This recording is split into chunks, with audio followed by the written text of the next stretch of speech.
G'day and welcome to Birding Live on Location here in Australasia, proudly brought to you by Swarovski Optic. I'm Luke from NT Bird Specialist based here in Darwin, Australia, and on today's show we've got a great lineup planned for you of birders not only in Darwin but also over in Canberra, over in Vanuatu, and also even on a pelagic boat, believe it or not, over in Kaikoura off the shores of New Zealand.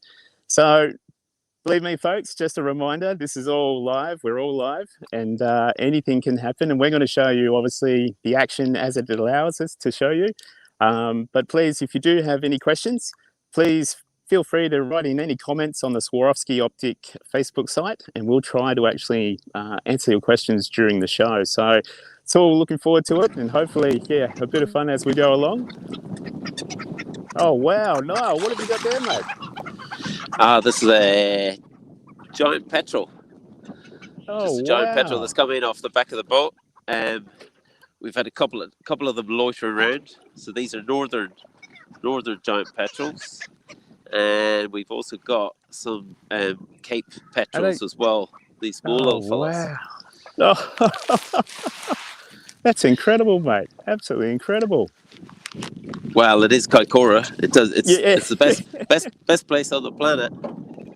So yeah, now for seabirds, this is the place to come. So yeah, we just put the chum in the water, so that'll start attracting more stuff. So it'll take a wee while for the birds to start coming in, but we didn't want to necessarily start encouraging them a bit too soon. So yeah, we'll see what we get. But there's been a few good bits and pieces flying around so far, and we'll get we'll move around a wee bit because it's a funny wee place out here. You can be in one spot, and you can get some different species, and then you move, and then you get a whole load of other species. So yeah, Mate, that's just incredible. That's not a bad way to start the show.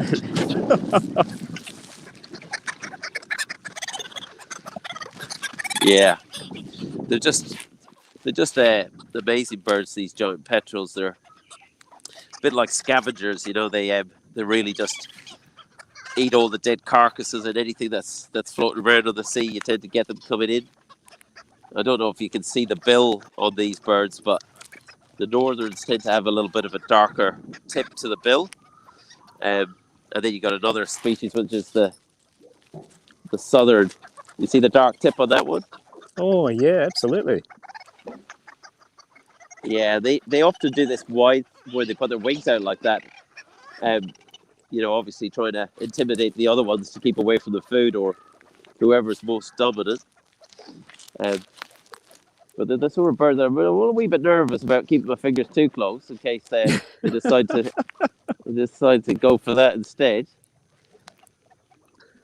But yeah, we've had a few albatross come past, so hopefully they'll come in a bit now in the next one when we start creating a bit of enthusiasm for this bit of burley. And apologies, it's a bit hard to keep the camera still, so hopefully nobody's getting seasick. Mate, I was going to say that is absolutely brilliant.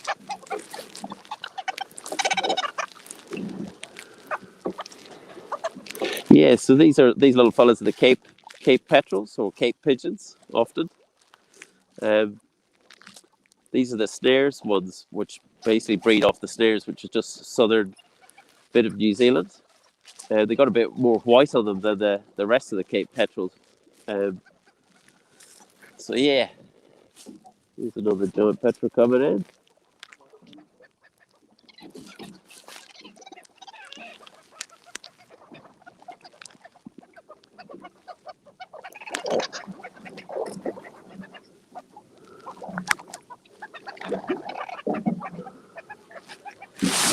I'll just flick you around onto the boat so you can see where we are. So there's Kaikoura, the peninsula. Oh, wow. And there's Phil. Tracy's in there hiding, and Gary's up the front. We got Greg. Back onto the birds. And actually there's a that a white-capped out there, lads?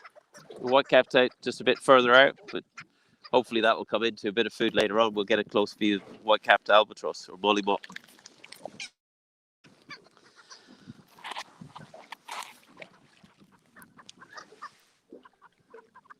Oh, bugger.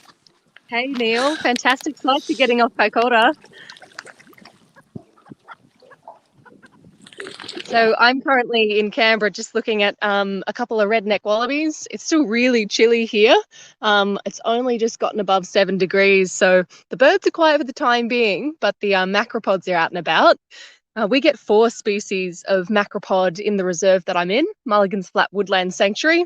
The usual suspects, eastern grey kangaroos, swamp wallabies, redneck wallabies, but we've also got a really special species of tiny kangaroo called the eastern bettong, and that's because the reserve I'm in has a big predator-proof fence around it. So inside the reserve, we've got no feral foxes and cats, which are probably the primary reason for most Australian species becoming extinct in the last 200 years.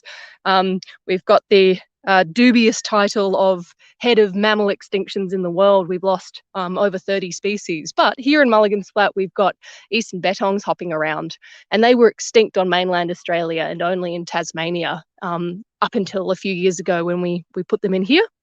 Unfortunately, I can't show you our eastern bettongs because they are nocturnal, but our redneck wallabies are crepuscular, dawn and dusk, so they are obliging at the moment, hanging out in that dappled sun. Oh, yeah. Have you got a wanderer, Neil? Yeah. Gibson's wandering. Gorgeous.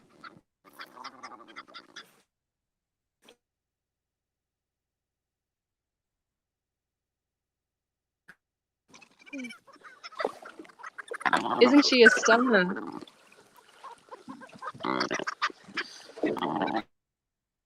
And am I right in saying that they have the largest wingspan on Earth, the wandering albatross? Yeah. No, sorry, I was getting a bit absorbed in it myself. But yeah, no, they have they've got a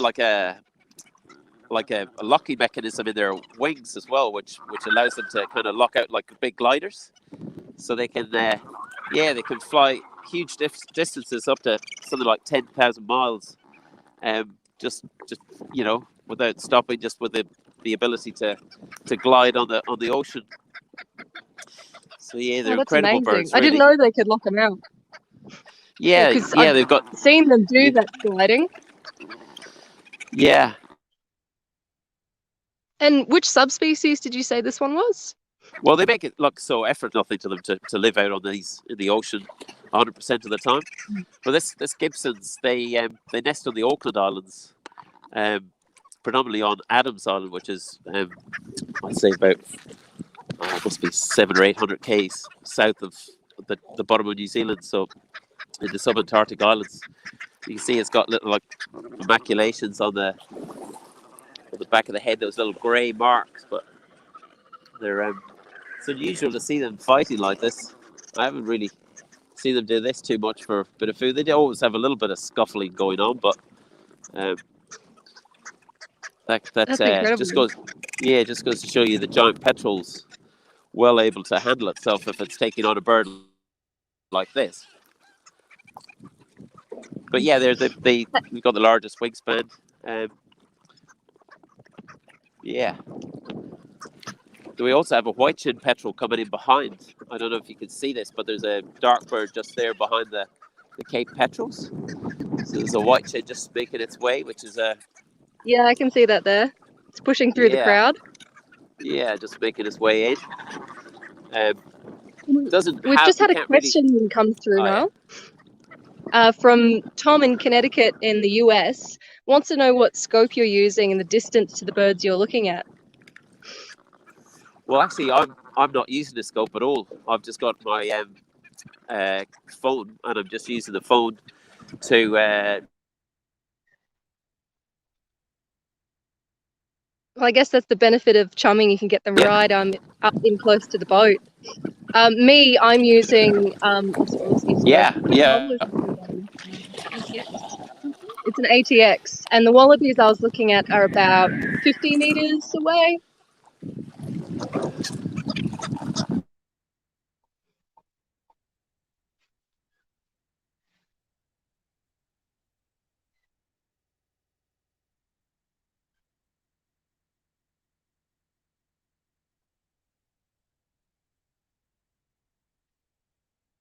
So 2 albatross species, the giant petrels, the Cape petrels, it's all kicking at the moment off Kaikoura.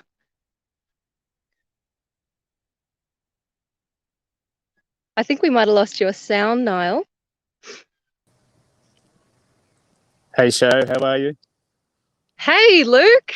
Is that an orange-footed scrubfowl I see It there is an with orange-footed you? scrubfowl. It is. It's a little bit tricky at the moment. It's just sitting, believe it or not, up on top of a tree, of all places. But normally we find these on the ground, scratching around, turning over all the debris.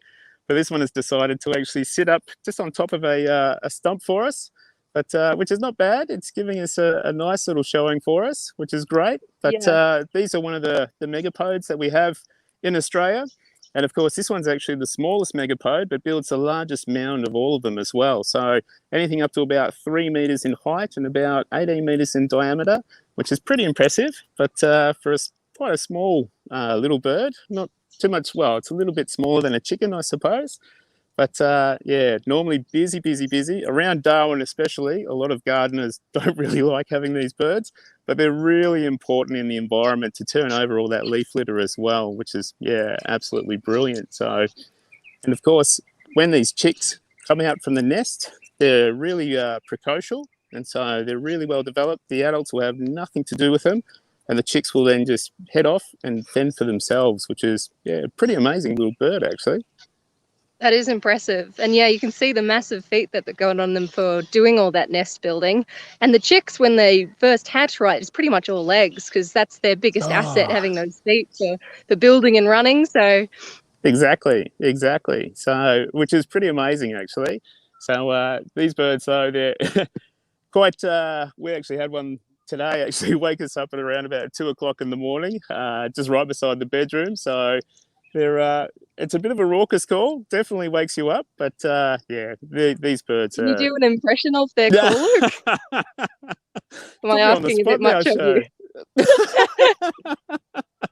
Oh, Well, look. it's a sound people might be familiar with too, given it gets put in movies as often as probably peafowl do for general jungle noises. That's right. So, and they're just, yeah. I don't think I'll be able to do one for you. I'm sorry, Show, but we'll That's all endeavour to right. actually get one a little bit later on. Have a call of them. Yeah, because it's a really familiar sound of up in the wet tropics there. I imagine it's similar to the bushstone curlews, which I'm going to try and find for you in a minute, where birders love them and their calls are, really charismatic. But for the bushstone curlews, if you Google bushstone curlew, one of the first things that comes up is how to get rid of, because people are so sick of hearing their at 2 o'clock in the morning. Can see why, and it's almost like, I suppose, yeah. In some cases, almost screaming like a small child. We've had people tell us that, there's somebody crying out there. But yeah, the old No, bushstone it's just curlew. a bird. Yeah. Yeah. But no, these are very, very important birds, though. And apart from obviously people, yeah, looking down on them and being quite frustrated with them, they're really such an important species for the environment around here. And as you said, those massive feet, and year after year after Showing them off year, well. yeah, it's actually doing really well. I thought it would have taken off by now. But yeah, they just, oh, There he yeah, goes. that's the one. Yeah, but there's quite a few Australian species. Their digging is so important for the environment. So, like you said, the scrubfowl, they do so much soil turnover. Them and the other digging birds, like lyrebirds, play a really important ecosystem service for preventing fires. Because by incorporating that leaf litter into the humus of the soil, it helps it break down faster, and then there's less dry material to burn. So they incorporate literally tons and tons of litter and debris into the soil each year. And so Australia's birds are really special in that regard. And of course, we've got our bioturbating mammals too, so the bilbies and the bandicoots. But because a lot of them have gone extinct, now that role is just filled by the birds. So it's good to see the orange-footed scrubfowls out kicking up dirt, helping incorporate that soil.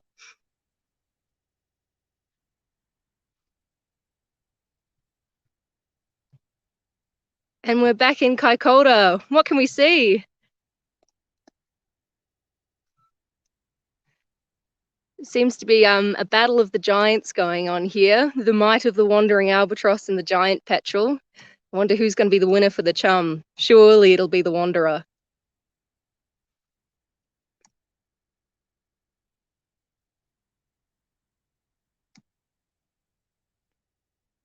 Niall, I'd love to know if you can hear me. What's in the chum you're using today?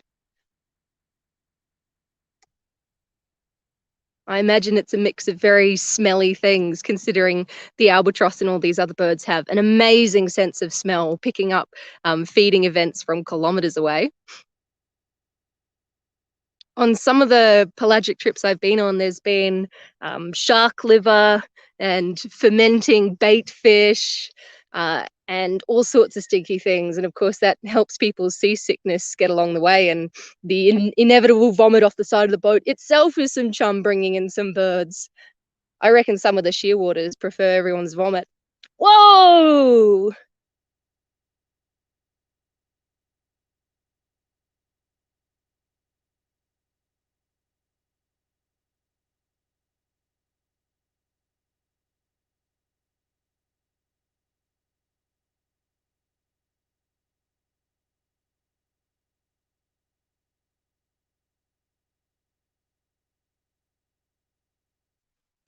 I think we've lost the Kaikoura pelagic there for a second. I honestly was so impressed with the quality of the connection we had for the time being, given that they're off the shelf there in the deep ocean. So we have a few birds calling around me at the moment. Classic Australian sound of the sulphur-crested cockatoos, another one of those birds that do not so much as sing as just scream in the mornings. And we have many gregarious species of parrots, which I think is one of the best things about living around here. In a day, you might see a dozen species of parrots, and it's a pretty special place in the world to have that. Hi, Luke. Hey, how you going, Shay? Good. Are you in the Botanic Gardens? I am in the Botanic Gardens. Ah, it's a familiar sight. Yeah. We're just having a quick little walk around at the moment, just trying to track down some of our attractions for you. So it's a beautiful little spot, and through all this lovely monsoon sort of forest that you have here. Now, this is typically of where we can actually go around and have a look for, well, things like the orange-footed scrub fowl, also things like, well, fingers crossed, what I'm hoping to actually get are some owl species for us. So it's, yeah, we're having a bit of a little look around at the moment, just being a little bit elusive for us. But you never know, you never know. But yeah, it's truly is just a remarkable little spot. But I have been hearing quite a few of the owls prey around here as well, which is black flying fox. So we're going to see if we can actually show you one of those today as well. Oh, it'd be nice to see some flying fox. Yeah. And do you say you're getting the black flying fox? We do. We actually do get both the little red and the black, but it's mainly the black that we find around here. So awesome. Yeah, because in Canberra, we mainly get the grey-headed flying fox, but we've more recently been getting some little reds because of climate change. They've been pushing further and further south, and there's even camps of them in Melbourne and Victoria now. I've just lost my wallaby again.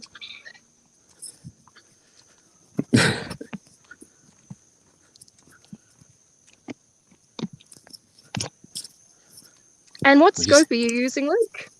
The scope that I've got is an ATS. It's a 20 to 60 ATS scope that we've got. So it's just a handy little scope for the actual, I suppose, being light enough and easy to move around. But yeah, to take it with you. Yeah, exactly. You can actually pack it in the bag as well. So it makes it perfect. Rather easy. Now I'm hoping also that we're going to be looking for some kingfishers around here. Ooh, which kingfishers are you looking for? Oh, forest kingfisher in particular. Very nice. Yeah. And how are you going with the weather down there at the moment? A little bit chilly, I hear. Yeah, it's been quite cool in the mornings here. Crisp, I think, is the technical term. A little bit different to the 25 degrees that we've got here in the morning. Oh, you there, Noel? Yeah, can you hear me now? Yeah, we can, mate. Oh, that's great. Yeah, no, I thought I'd lost you there for a minute. Oh, mate, that's spectacular. Yeah, we've had a few other birds just come in. So we've had the black-billed gull, which is one of the rarest gulls on the planet. Oh, Breeds wow. on the Canterbury braided rivers. So that's just we've got a few of them flying around. That's a kelp gull, and these are red-billed gulls that we got just here as well. But a few other albatrosses have come in, like the New Zealand white-capped, and we had a salvins. We got a white-capped over here. Don't know if you can see that fella. Oh, yeah. So again, a New Zealand mollymoke or albatross that breeds down in the Auckland Islands. Stunning place where the colonies are. Yeah, big steep cliffs, and they just, really exposed. But they seem to do really well. Quite common, are they, Noel? The white-capped are around the sort of main island or down the South Island. But off Kaikoura you get them fairly regularly, the white-caps. The rest of them, like the salvins, which we had a couple of minutes ago, they seem to be not as common at this time of year, but there's still one loitering around. So hopefully we'll get that bird back in later on once we start moving. There's another couple of another white-capped out over there, and then we got our Gibsons wandering here. Oh, wow. Actually, there's a nice white-capped just sitting here. Oh, yeah.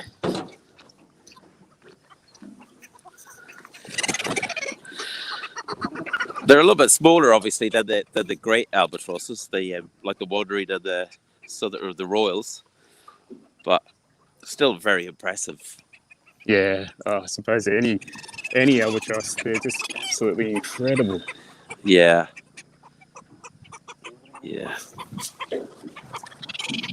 So we're in I don't know if you can see in the background, but we got a large movement of sooty shearwaters going past as well.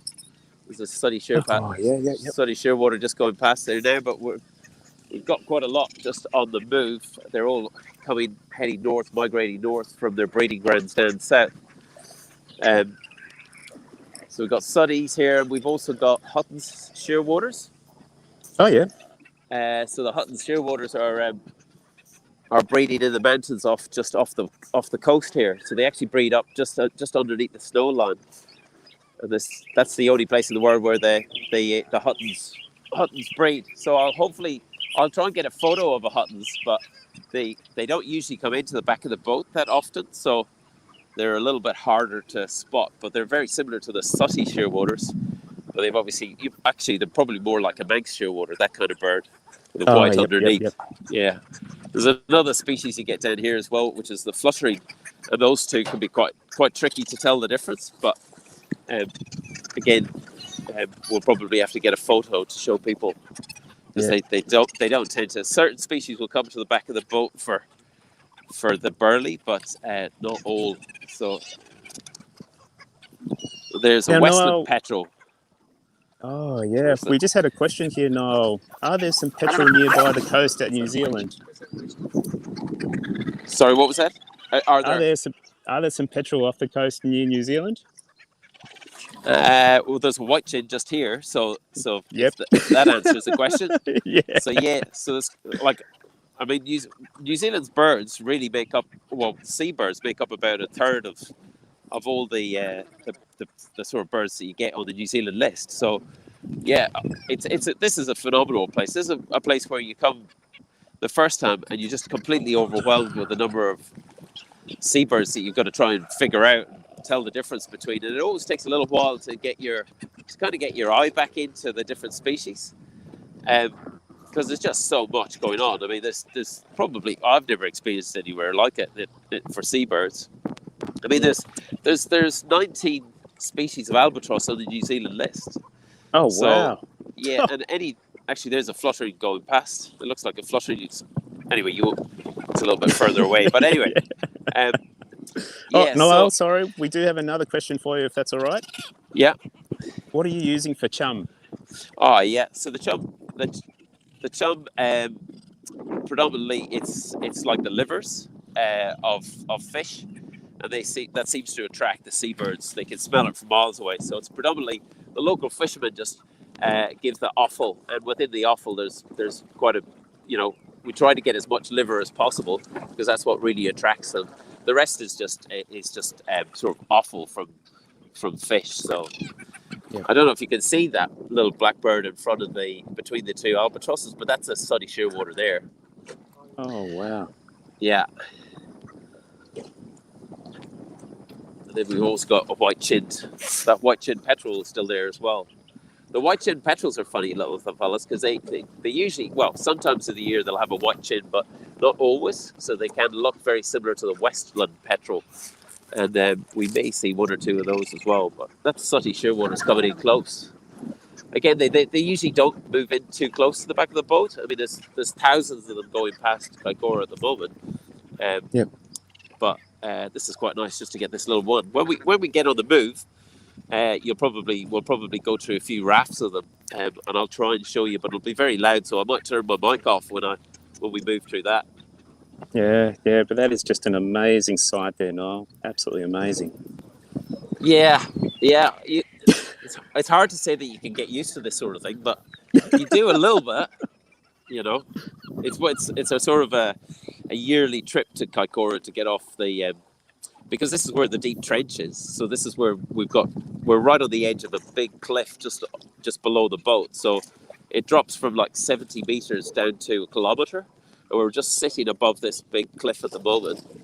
And that's really where all these deep pelagic birds come along this edge. So it's phenomenal, the species. And every month is different here.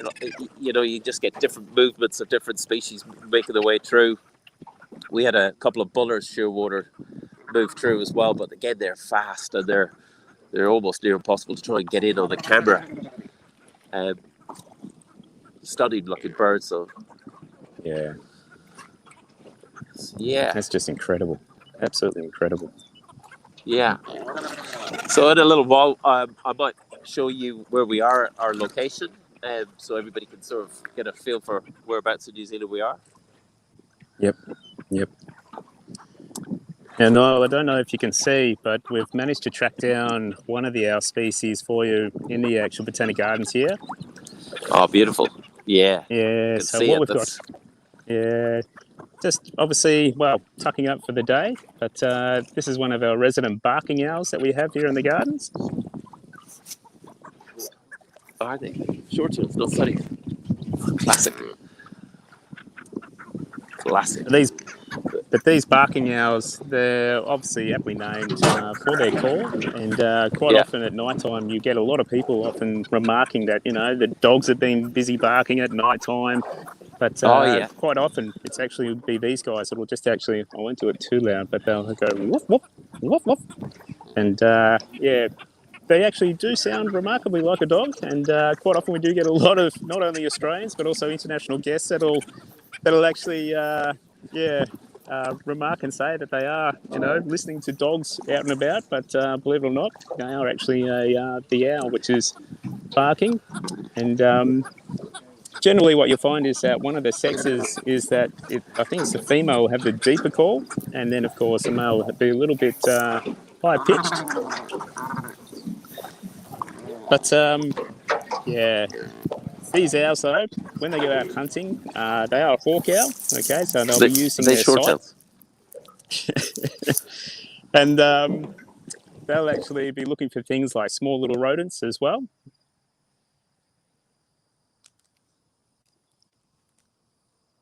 But these owls are just they're a real little cutie. They're not as big as our other resident owl. Oh, hello, Show.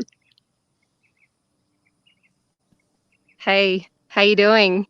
Good. How are you going over there in Canberra? Good, beautiful barking owl you've got. Yeah, thank you. See, I've just found a bushstone curlew, but when I first found it, it was wow. standing up and looking quite conspicuous, but now it's behind the grass. It's being rather camouflaged, but this is a very authentic view of one. I've got my Yes. other scope at the moment trying to get another angle on it so we can get a better look. Yeah, I can Can you just make see it it out in there? there. Yeah, just Just the above the eye of green leaves them. there. Yeah, so these guys are incredibly cryptic. They do the same posturing as like frogmouths do, where they make their bodies erect to look like a stick. But unlike the frogmouths that do it in trees, these guys do it on the ground and they'll lie prone. And they look so well camouflaged that I've been within 2 meters of one before because Oh, I had wow. backpacks on them, studying them for my PhD, and just haven't been able to see it. They are incredibly camouflaged. That's incredible. And they have So gorgeous these little chicks that run around as well. They're just, oh, They they're do, yeah, and like the talking scrub about fowl, they all are quite legs. precocial. Yeah, yeah. Yeah. So the ones we've got here are a reintroduced population of them. So again, using that fence to keep them protected from foxes and cats. They went extinct in Canberra in the 1970s. So we put them back here in 2014. Yep. Wow. And the population is doing well? Yeah, it is. So part of my PhD is trying to get a handle on how they're doing here, which is easier said than done because we've got to find them. But Yep. I'm also planning on putting them back in more places across Southeast Australia where they've been lost. So hopefully Yeah. everyone will get to hear the woo of screaming woman sound in their backyard soon. Oh, I was going to say, speaking of sounds, the owl just made a little call there as well. I don't know if you could pick that up. I doubt it, but yeah, just subtle and quietly. But there was actually a pair hanging around here, and I've only just managed to locate one of them at the moment. But yeah, but that bushstone curlew, man, how cryptic are they though? Yeah, I'm pretty glad that your barking owl isn't here because I reckon they'd make a meal of these guys. Yeah.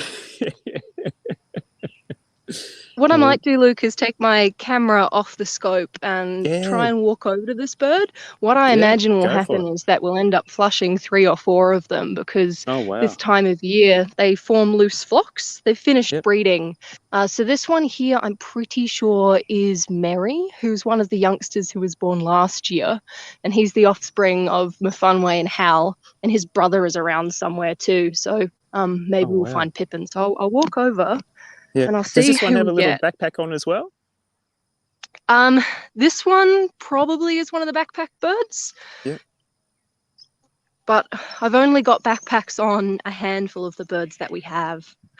All right, let's see how we go. And this is the kind of habitat they like because, as you can see, the ground is just covered in stuff that they can camouflage in. Yeah, yeah. It looks like beautiful woodland. All right, the curlew's lying down. Oh, this one doesn't have a backpack. Hey, gorgeous. There he goes. Oh. Quite let me get close enough, but he stopped behind here, so we might be able to get the scope on him again. I might just walk around the back of this pile of timber.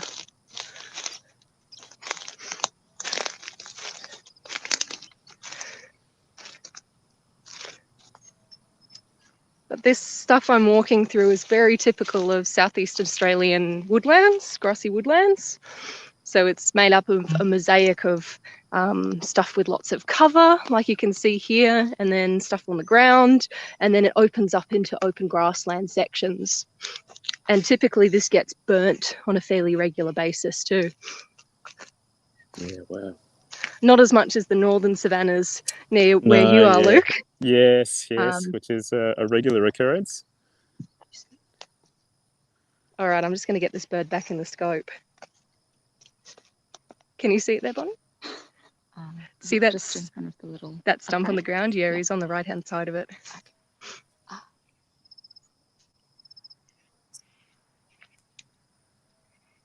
The good thing about these curlews is once they have taken to their camouflage posturing, they'll typically stay there unless you approach them because they're relying on the you can't see me method.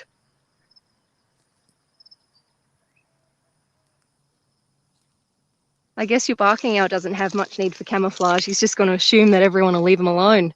Yeah, pretty much. Although they tend to actually hide in a very dense sort of cover, so that that they're not going to get harassed too much by other little birds. Because if they do get, I suppose, found out, it's quite often that you will get small little birds harassing the owls, and obviously they feel a little bit uncomfortable having a bird that size and a potential predator around in the region. So, oh wow, look at that. And that can often be a really good way to find your owls too. Like I've often found a boobook in the day just because you hear all like the white-plumed honeyeaters going nab nab nab nab nab. Yeah, little alarm calls going off. So it's what I was actually hoping for as well this morning, but it was pretty silent actually. So, but look at that bushstone curlew. Look at the eye on it as well. Oh. Yeah, they've got excellent night vision, not so good in the day. But the thing I find really fascinating about these guys is they're actually a shorebird. So they're from the Chadriforms, and so their ancestors would have lived on the coastal mudflats and things like that. But their family and the genus Barinus moved into woodlands and grasslands all over the world. So there's species in Europe and Africa and Asia, and they get called different names around the world, thickneys or dickops. Thickneys, and yes, and they've just adapted for completely different habits than the rest of the shorebirds. And adding to their bizarreness is, unlike most woodland birds, they're nocturnal, hence the big googly yellow eyes. And so they're one of the only birds we see out here at night. So occasionally we have nocturnal tours that you can come on at Mulligan's Flat. And the birds you see will typically be frogmouths, boobooks, Australian owlet nightjars, and then these amazing bushstone curlews. Yeah. Oh, wow. Yeah. That's incredible. Yeah. And their local name, because I'm on Ngunnawal country in Canberra, Ngunnawal are the First Nations people of this area, they call them Warrabin. And there's hundreds of different names for bushstone curlews because they used to be found pretty much across the entire continent. And lots of Indigenous names are onomatopoeic, so they sound like the bird. So a few of them are Weeloo, Willaroo, things like that. So yeah, I like Warrabin because that's one of their more chattery noises. When they're in close contact with each other, they'll make a Warrabin sounding contact call as opposed to the Weeloo calling across the territorial landscape. Yeah, and they have a pretty amazing sort of stance of when they're like protecting their nesting site as well, don't they? That real sort of spread wings and showing the white flashes on the wings, I suppose. Yeah, the mantling is so effective. They'll spread their wings right out, and they've got a pretty big wingspan, 1.5 meters, and they flare up their tail and they'll hiss and grunt, and it's really effective for protecting their chicks.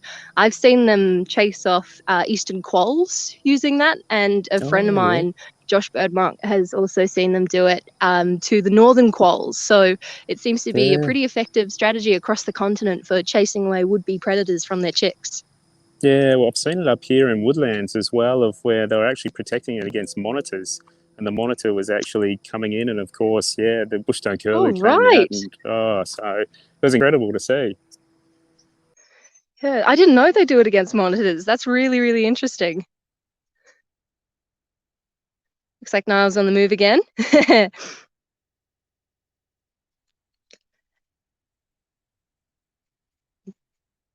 And so this bushstone curlew that I've got is not one of my backpack birds. If it were, you'd be able to see a solar panel sticking out from the feathers. So I use these tiny Ornatella transmitters that only weigh 20 grams. And I custom make backpacks out of Teflon tape, which is like a shiny ribbon to put them on the birds. And they can stay on there for the life of the bird. And so I can find out where they're going and what they're doing. And some of our birds do massive movements. I had a bird move from Canberra to Gundagai, which is a 2-hour drive from here just about. So that was a pretty impressive move it made. And then other ones are homebodies where they'll spend most of their life in the reserve.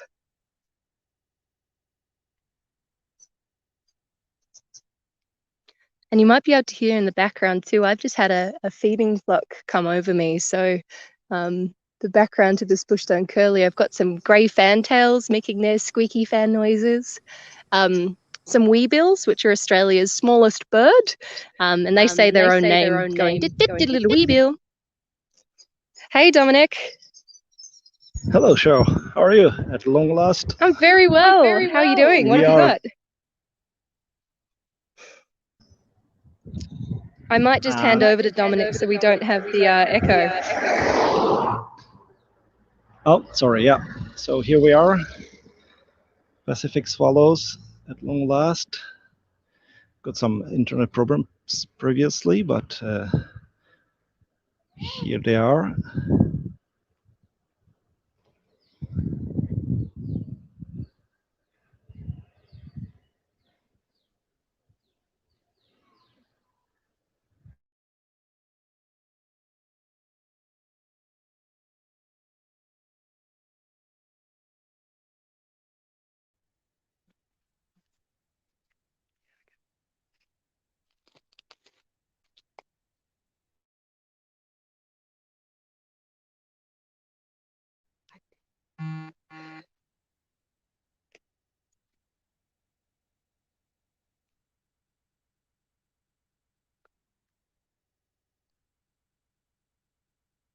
Pacific swallows are a pretty cool sight from Vanuatu.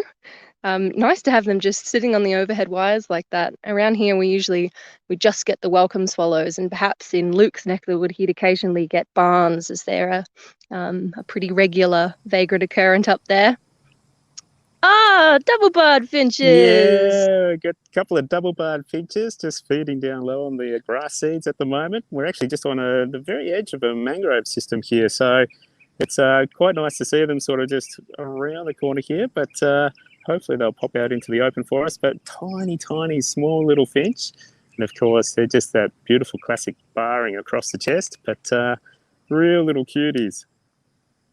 Aren't they gorgeous? I always reckon they've got like a little puffin face, so old man owl face to them, the double-barred finches.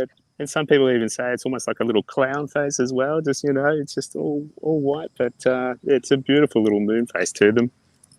Very cute. And of course, the classic finch noise too. They pretty much say finch. Yeah, me, finch. So did you say they're on the edge of the mangroves, Luke? Yeah. I don't know if I've ever seen them in habitat like that. That's very interesting. Yeah, well, we've got a few environments which are pretty much sort of right on the edge of each other. So this is a small little estuary which is coming up in the actual gardens itself. So we're pretty lucky to have quite a few different environments just, within literally a stone's throw of each other, which is pretty cool.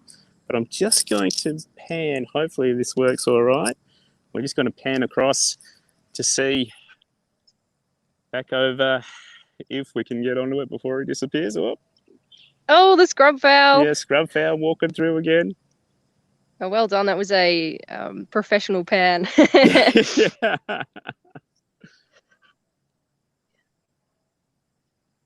You can see beautiful colours on that one in the light there. Yeah. And zoom if it goes. Yep, as it sort of just runs off.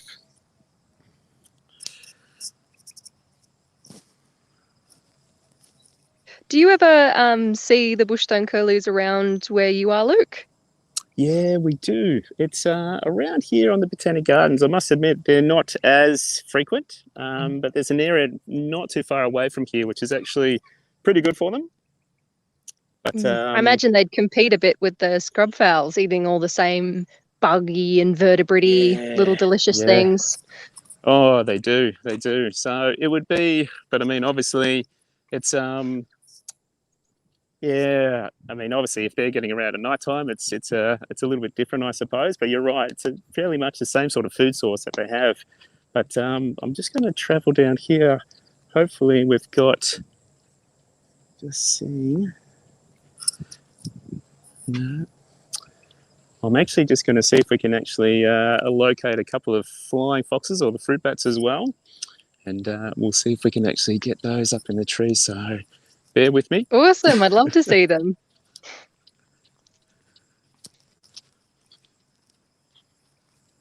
So what habitat are you travelling through at the moment in that amazing mosaic that is the Bot Gardens? Yes, well, at the moment, we've just got the actual... at the moment, we're just walking past the actual a little bit of an estuary, but we'll have a vehicle coming past me very, very shortly, so I'm going to have to excuse the sound.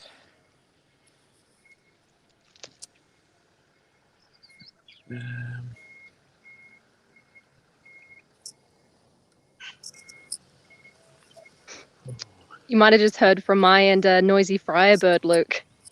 Oh, wow. Yeah. Oh, beautiful. They're a gorgeous little bush bird as well. Hello again. Hey, Niall. We're back. What have you got going over there in Kaikoura, my friend? Just had a couple of Here comes another wandering albatross coming in. Oh, wow. Yeah, we just moved up the coast. We just travelled about 3 miles up the coast to another little spot where we might get a few more birds. So we've started to get already.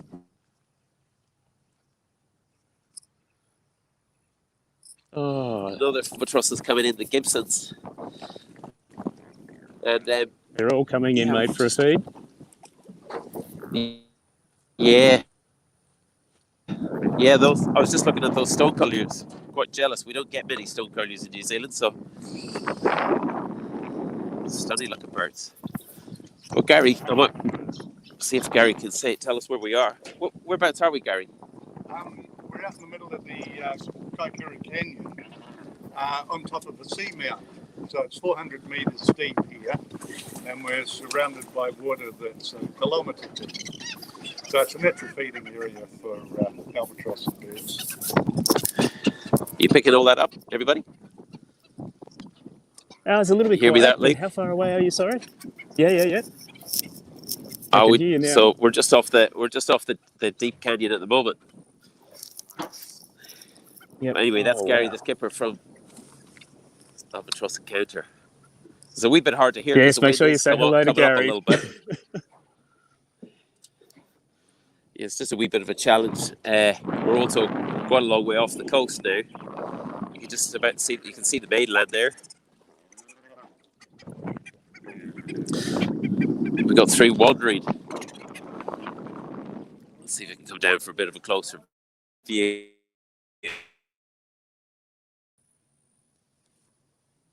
You can see the beautiful looking tube noses. The ethics of chumming. Well, it's a little bit of a supplementary feed for these birds, but in truth, I don't think it causes them. Certainly, it doesn't cause them any harm. There's no evidence to suggest it does. It's like a bit of a free food, and it does help in terms of getting us to see them. But certainly, if there was any thoughts that it had a negative impact, we certainly wouldn't be doing it, because everybody that comes on these birding pelagics love the birds and wouldn't do anything at all to harm them. So I think it'd be different if we were encouraging them in a way that had a negative impact, so that they certainly wouldn't allow it. I mean, regulations in New Zealand with regards to looking after or having dealing with any birds in New Zealand are heavily protected by the Department of Conservation. So they would certainly stop anything that they found to have a negative impact on these birds. So in some ways, yeah, I don't think it causes them any harm, to be honest. I think it's a lovely way to get to see a bird that you wouldn't otherwise sort of get close. But I think to a certain extent, these birds this is probably the closest place in New Zealand that you can get to them, because of the deep trench comes right close to the shore. So we're only 3 or 4 kilometres or miles out from the coast, and then we hit this real deep shelf, and that's when these birds stay in that sort of deeper water. So it's unusual to be able to look off the coast and see them. You will see them with the telescope if you stand on the shore, but they're pretty much dots on the horizon.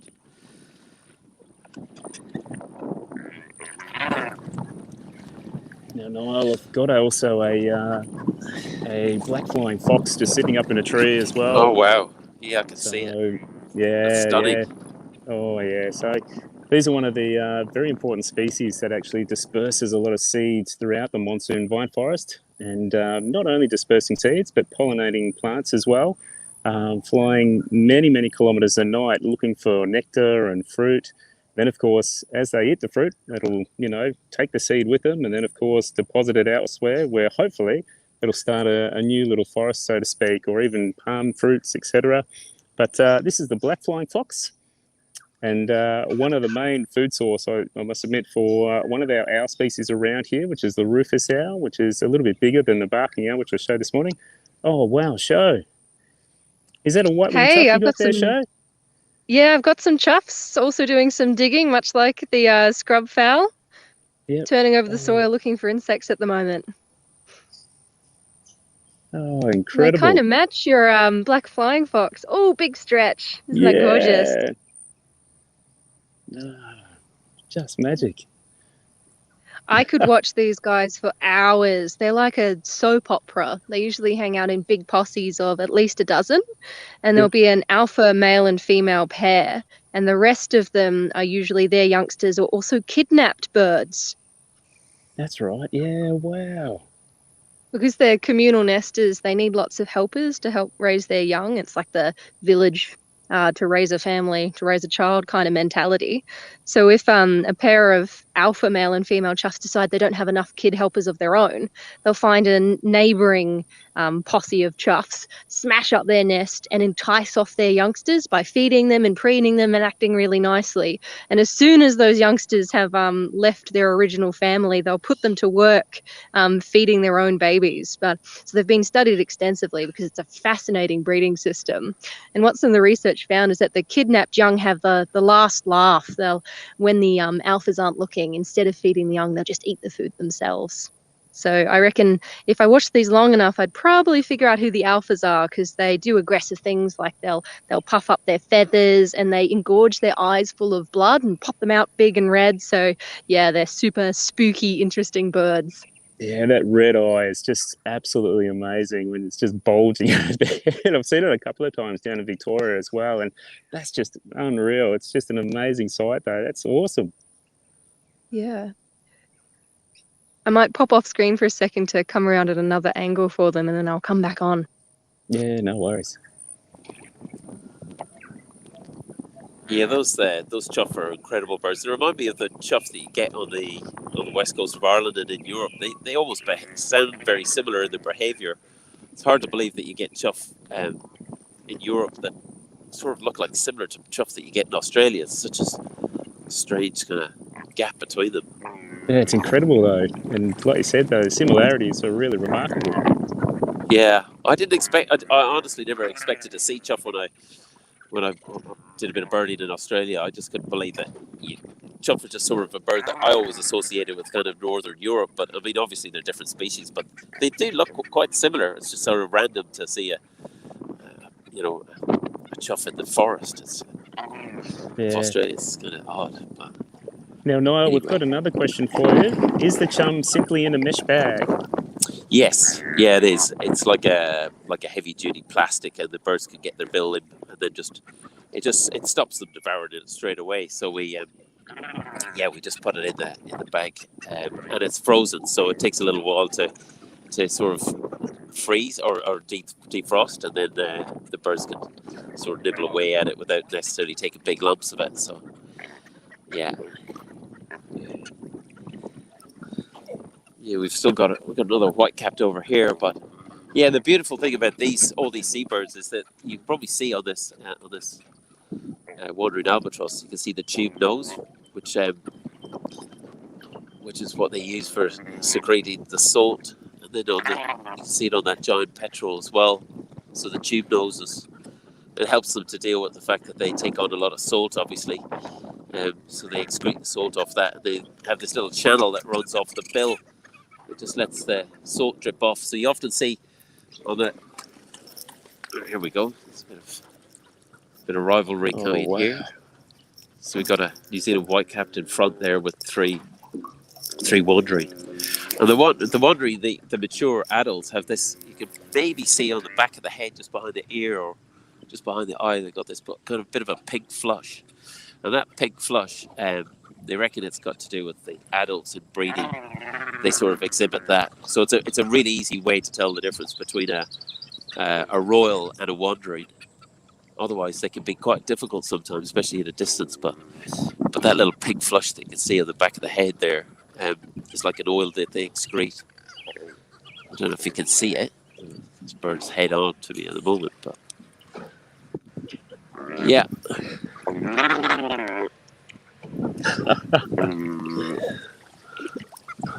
Let's see if we can go a bit closer.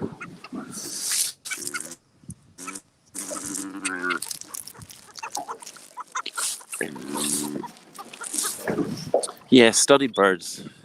I've been down to the Auckland Islands where they breed, and they're just beautiful birds. It's not until you actually stand beside them that you realise actually how big they are. They're like, their head comes up over your waist, and they're just stunning birds. And when they And they're glide such past you, gentle giants too. oh, totally, yeah. I mean, they've done a lot of research down on the islands, and they would walk up to these birds and literally just lift them off the nest, and then put them back on. So they're really, really, yeah, really gentle. But they live to anything up to, I think, 70 years old. So they're heavily reliant on. I was reading about one of the wandering females, and her name is Wisdom, but in Māori, and I can't remember for the life of me what the word was. And she was 60-something and is still breeding, which is just incredible. Oh, that's right. Yeah. I vaguely remember that. Was that a northern royal? Yes, I think so. Oh, just on screen now, I've got an aggressive display from a chuff. So the eye is engorged, fluffing out the feathers, mantling the wings. I think he's done tailing off whichever helper wasn't pulling their part.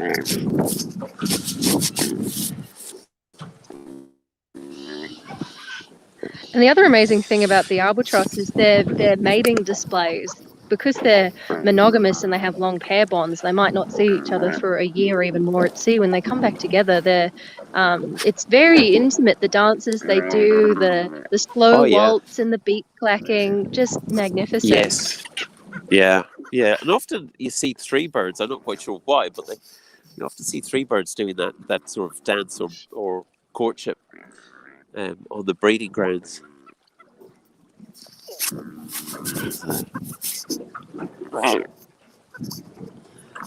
Niall, a question for you. Is it the albatross making the grunting noises?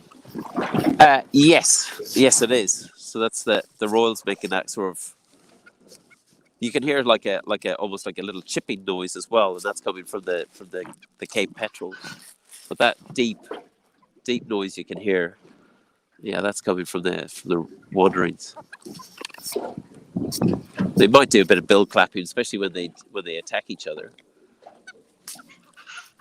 Got another one coming in here as well.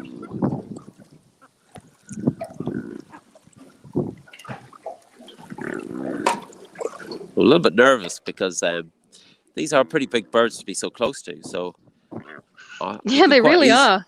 Yeah, could quite easily lose a finger. I've never heard of anybody getting bitten by one. I think Gary, the skipper here on the boat, probably by accident, probably got close over the years of being here. I think Albatross and Canberra off Kaikoura have been doing trips out here for about 20 years. So they've seen everything at this stage. Do they have quite serrated mandibles too for catching their slippery foods? Not that I'm aware of. No, I don't. Well, they may have. I mean, I might be wrong. But I don't. I think they just got a very strong bill. I mean, this bird's obviously getting a bit curious as to what I'm doing, so I just need to be careful. Yeah, because many pelagic species do. I know penguins in particular, they've got a serrated tongue. Oh yes, for grabbing onto things. Yeah, like puffins and like the little barbs that the puffins have on their tongue as well. Yeah, the bob tongue. Yeah. I'm not familiar. I mean, to be honest, you don't get much interaction, or I've never been able to handle any of these birds, so not quite sure if they have, but I would assume so. But I mean, maybe they don't, because a lot of puffins will carry food in their mouths back to the young. That's where a lot of these birds actually digest it and then regurgitate it to the young. So they may not necessarily have that as an adaptation. But all right, we had a buller shearwater here as well. If you can see that, there's a buller shearwater came through. Oh, it's gorgeous. Yeah, they're a beautiful bird, but unfortunately they don't really come into the boat. But they're stunning shearwater. One of my favourite. That is beautiful. Yeah, it's stunning. Greg's the man for taking photos. Another question for you, Niall. Are the mottled wing feathers of the wandering indicative of a juvenile bird? Not necessarily. In truth, it's very difficult to tell the albatrosses. That they go through so many different plumage types that they can be really tricky to tell the difference between the snowies and the wandering. But what you're seeing there is that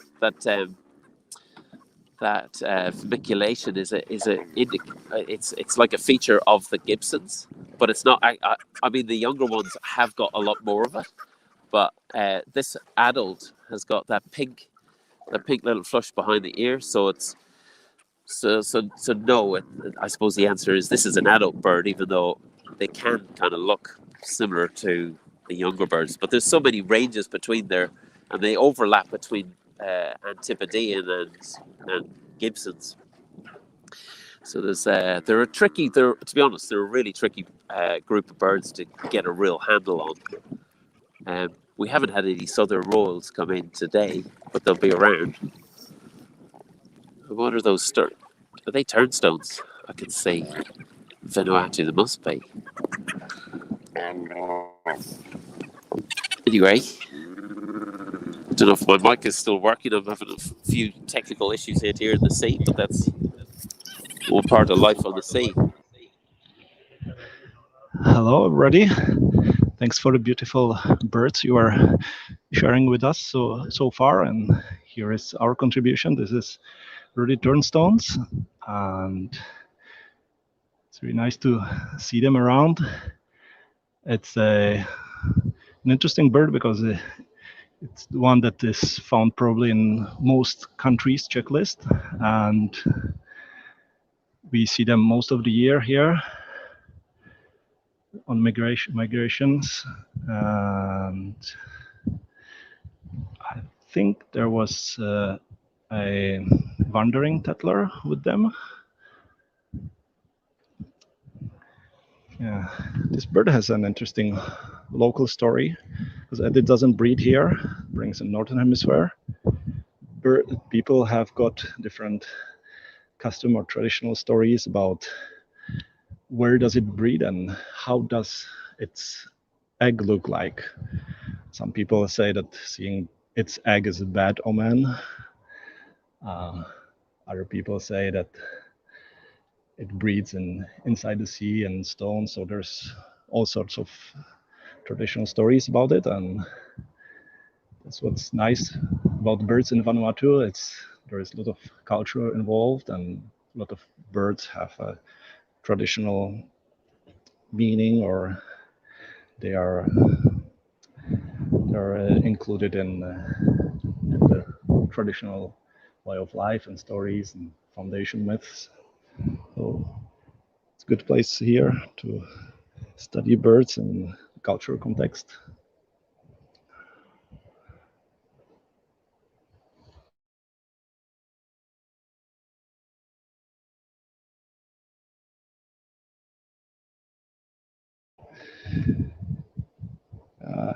We are having here like usually 4 to 5 shorebird species.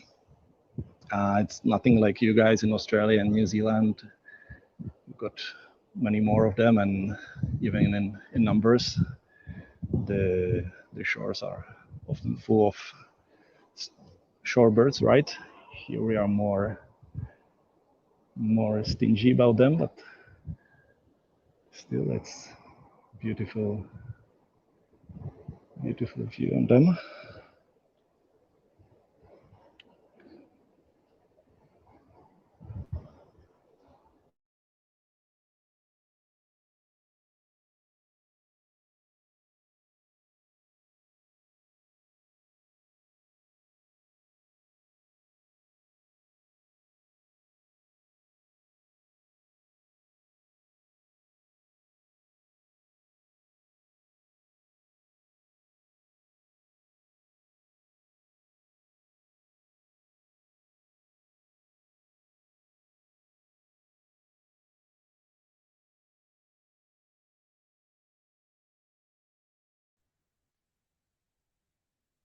Hey, I'm back with this curlew again.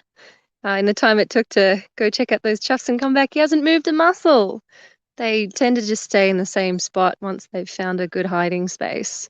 And they'll just remain there for pretty much the whole day.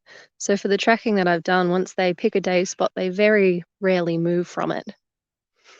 They do blink, but it's not a very obvious blink because they've got a like a see-through eyelid that actually just raises from the bottom and covers up over the eye. So I reckon they look a little bit gecko-like in that regard. Not that they ever lick their eyeballs like a gecko, but I wouldn't want to be in a staring contest with a bushstone curlew, that's for sure. The chuffs have followed me over here. I must have been kicking up some sticks and things as they're currently standing behind me, coming quite close to this curlew. And so the curlew I'm looking at, I'm probably 15 meters away from it, which is a fine distance to be looking at with a scope. And the curlews that live here are quite habituated to people because this reserve is a public reserve. We're really special in that way because most fenced sanctuaries in Australia and other parts of the world are in really remote locations and they're hard to get to, and also they're quite protected. But Mulligan's Flat Woodland Sanctuary, where I am, is literally right on the edge of the suburbs. Back behind me, I can see some houses. So we're an amazing spot to be able to educate people and have people in the reserve. And so the fence has a bunch of pedestrian gates around it, and it's open to the public 24/7, so people can come in here bird watching. And that's one of the original reasons this place was protected. Mulligan's was going to become, well, first of all, they were going to make it into an airport, and then it was become more suburbs. But the local birdwatching group, the Canberra ornithologists, they lobbied the government to have this gazetted as a nature reserve because it's so important for breeding woodland species, especially the superb parrot, this gorgeous long-tailed bright green parrot. The male has yellow and red on the head. They're a threatened species, and they breed here, and then some of the wintering birds keep their juveniles here. So thanks to those super keen bird watchers in the 80s and 90s, we've now protected Mulligan's Flat, and we can have it for those species and the ones we've reintroduced. I think Dominic's got some more ruddy turnstones. And I think I heard before there might have been a tattler amongst them. Yes. Yeah, I spotted two earlier, but they walked away. Camera shy, I guess. So here are our turnstones.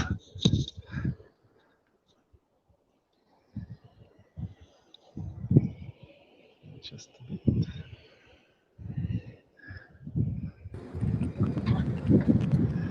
We are. You just do say we got the southern royals here. Oh, fantastic. Bear with me. Can you hear? Just got the southern royals, two southern royals. It's brilliant. Yeah, you can just about see the black line on the bills, which is what's the difference between the royals and the southerns. We'll see if we can get in a bit closer.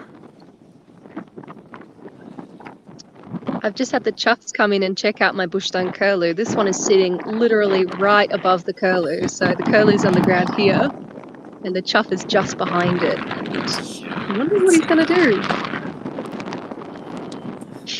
Oh! There he goes. See you, curlew. Oh my goodness! I've never seen that before. So the chuffs have just displaced the bushstone curlew. So I've got nothing to show you right now. Everyone's skedaddled. Good thing Niall's got some southern royals for us to look at. Can everybody see, or can you see that black line on the bill? Might be able to make it out. I can make it out just faintly. I might be imagining it because I'm taking a word for it here. Yeah, fair enough. But there's actually two of them that have just arrived. So that's a southern royal, and then if we come over here, we've got a wandering. So there's really, you know, from a distance, you'd be struggling to tell the difference, but that black line on the bill is really distinctive. You can pick it up from quite a distance. There's another wandering going past. So I think we got about 5 wandering and 2 royals at the moment down here, and a handful of New Zealand white-capped mollywogs. There's also there was a western petrel. Is that western petrel still around?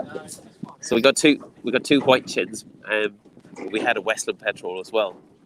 But that seems to have disappeared. The white chins are great birds too.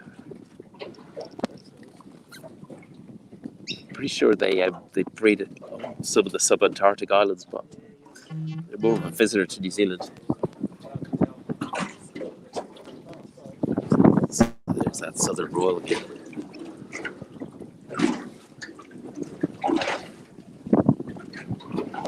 And they've eaten pretty much everything we've got.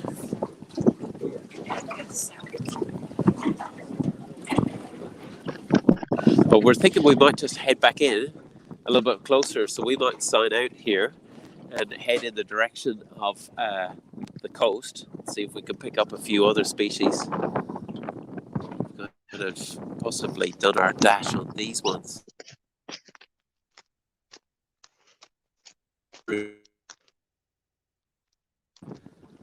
Actually, what's this coming in? Is that a Salvins? Salvins albatross as well. You've had an absolute smorgasbord of albatross today. Yeah. Gary, how many albatrosses can we get here in a day? How many albatross species? Yeah, on a good day. Oh, 7. Yeah, so we can get up to 7 albatrosses off the boat here on a good day. That is pretty fantastic. Yeah, it is. So we might just move locations. So I might hand back over to you, and then we'll try and get in a bit closer, see if we can get some other species, because there's hopefully. So thanks everybody for joining us today for our Birding Live segment from Australasia. It's been fantastic to show you some of the amazing species that call this part of the world home. And we've been very, very lucky to have broadcasts from a couple of countries for this segment. We hope to see you next time. The next show will be from the tropics, and that's on next Wednesday, the 7th of April. And you can find those links the same places you found here on the Swarovski website and also on the Facebook and YouTube channels. I think for our sign out, we've just got a finch to say farewell. Yeah, it's only just a female crimson finch actually, so which is beautiful. But thank you very much, everybody. Thanks, Show, and thank you very much, Dale, for putting this all together. It's Swarovski optic. That's absolutely brilliant.